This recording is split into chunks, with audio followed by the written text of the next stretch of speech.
Welcome back, everybody. So I finally decided to pull the trigger and get into the microfishing game. It seems all the rage lately with forward-facing sonar to go much more finesse and light with all of your tackle, with for pressured fish and whatnot. And I had never really had a setup for that, so decided to go ahead and get into it. Primarily, I'll be fishing panfish with this rod, so it's not, I don't think it's a true BFS setup by any means, and we went with a spinning rod and reel. But we do have some BFS baits that we'll be throwing and potentially ending up with some bass. So hopefully we can get into a little bit of that, and I think it's just a fun way and a different way, I guess, to fish for bass. And if they're pressured, it might be the only thing that actually catches them. So because we're not using this exclusively, I went with a relatively budget setup. I got the Shimano Sensolite.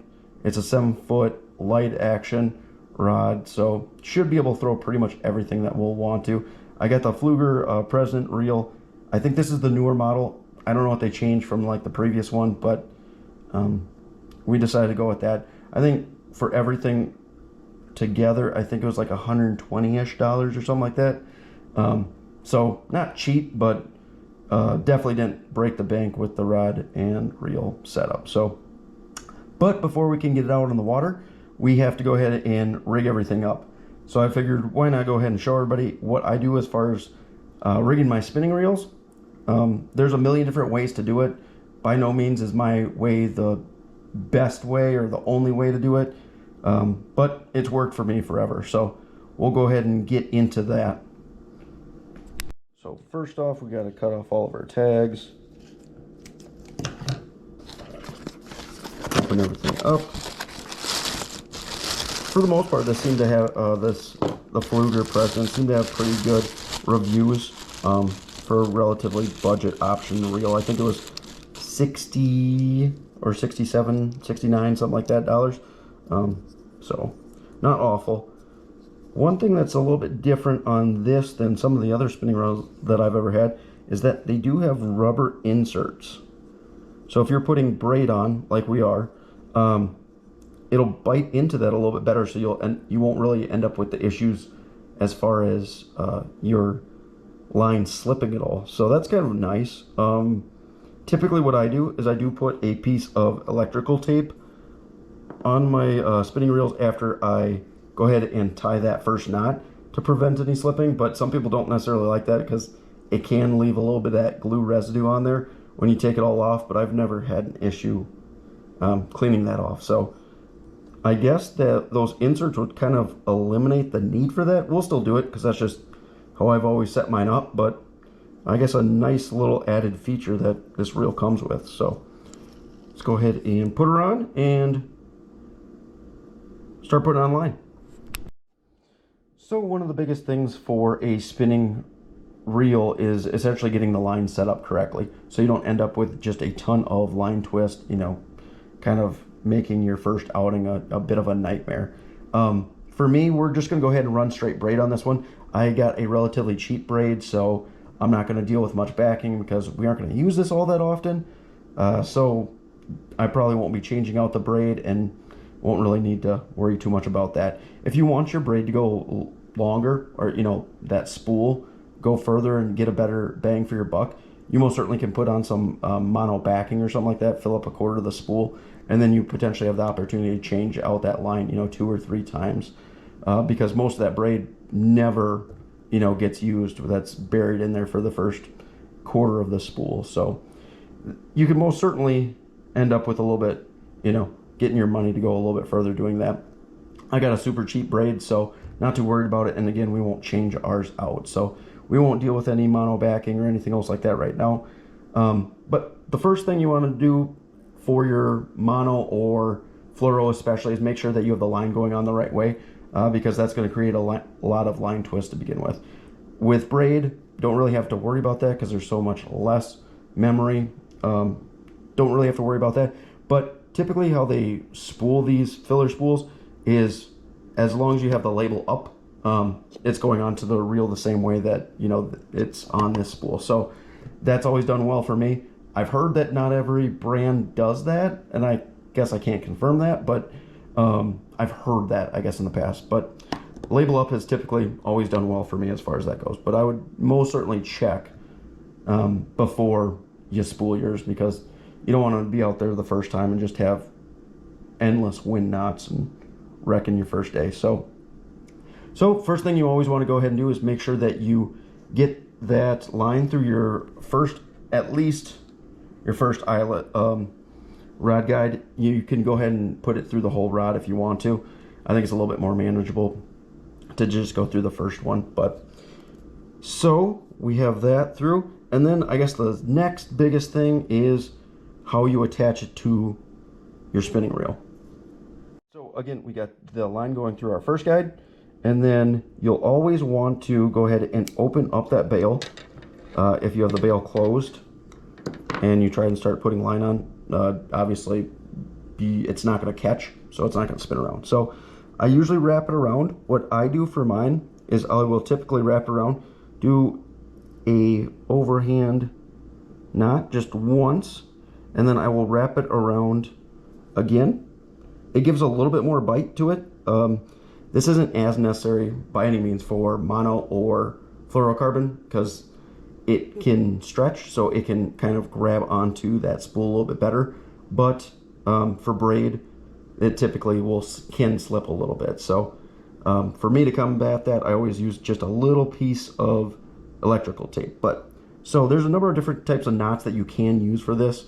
With mono and fluoro, I typically use an arbor knot, which is basically an overhand knot, and then another overhand knot that it can kind of bite into. I'm sure there are plenty of videos on how to tie that on the internet, but for braid specifically, I don't really like to use that, because that second overhand knot that it's supposed to catch on is so tiny, I've had them slip a lot of times.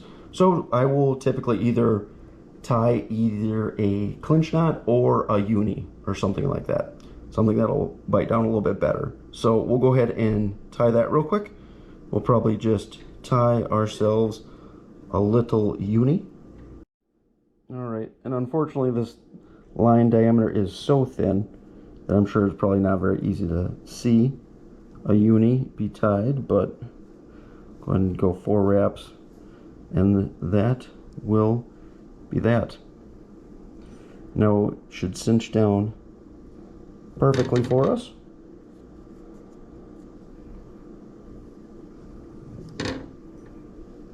And we will go ahead and cut the tag end. So that knot to attach your line to your spool isn't very easy to see, I guess, for the most part, when you're using such thin braid. So I'm going to attempt to go ahead and show it with some paracord. Obviously, it's going to be a lot thicker of a knot and be a little bit more difficult to tie, but I think it'll be a little bit more beneficial as far as like seeing exactly what I'm doing. So for the most part, I just start with the start of an overhand knot.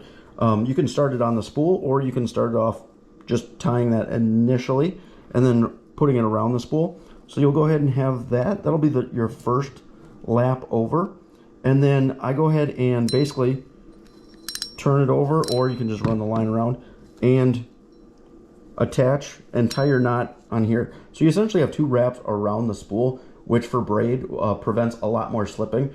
And if you didn't want to use a piece of electrical tape, it'll do a lot better as far as preventing slippage than just one loop around. So from here you can tie whatever kind of knot you want to go ahead and tie, whether it be a clinch knot or a uni or something of that sort, and then that is essentially it. So we'll go ahead and tie a quick little uni. I don't know how easy this will be with such thick cord. We'll just do a couple wraps. 1, 2, we'll try 3.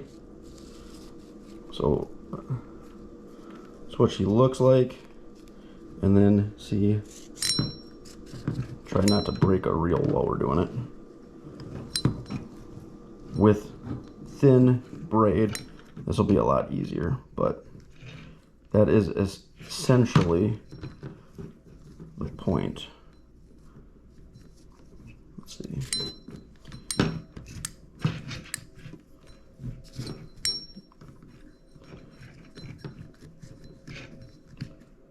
Not very easy to cinch down when you have a line this big, but essentially essentially goes around the spool, and you can just go ahead and cinch it on down. And then go ahead and cut your tag end. And that is much, much more secure than just wrapping it around once. All right, so wrapping the line around that spool twice, and then with the partial overhand knot, and then go ahead and putting on your cinch knot, whatever that may be, it anchors it pretty well to that spool. I mean, I'm tugging on it and it's not moving right now.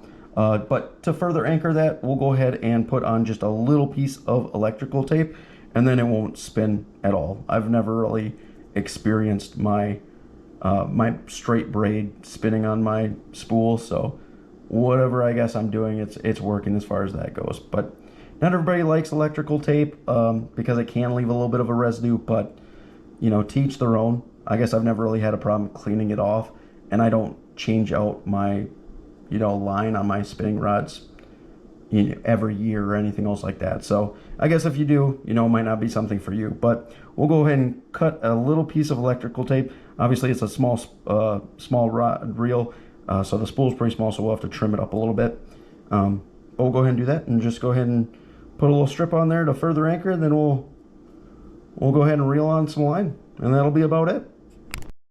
And I guess another benefit of using electrical tape too is if you are going straight braid and you don't have these rubber inserts that help out with any slippage, it will go ahead and help that rest of that braid kind of bite into that area. So should help out, like, I guess, in multiple ways. So we'll go ahead and put it right at the edge of our knot. Go. And just wrap. And I don't worry too much about pulling it tight or anything else like that, because the braid wrapping around the line is going to do plenty, and the tension that we'll put on the line will obviously cinch that down much more. So there we go. Now we just have to go ahead and reel. So anytime I'm putting on braid, especially a small diameter braid, it can most certainly cut your fingers. So when you're trying to add a little bit of that tension, I typically either use an old sock or a rag or something of that sort to kind of hold that line so you don't end up cutting your fingers. But so we'll go ahead and hold closest to that first guide that we can to kind of have the line go on really, really smoothly, and then just reel the rest of the spool on, and we'll basically be ready to go.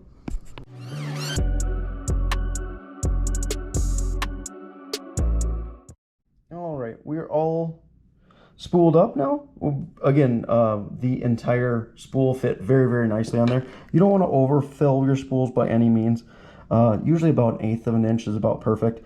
Obviously that matters a lot more again with your mono and fluoro, because they will try and come off that spool a little bit more so than braid will. So but that filled it out just about perfectly. I could have maybe used just a couple few less feet, but for the most part looked pretty good.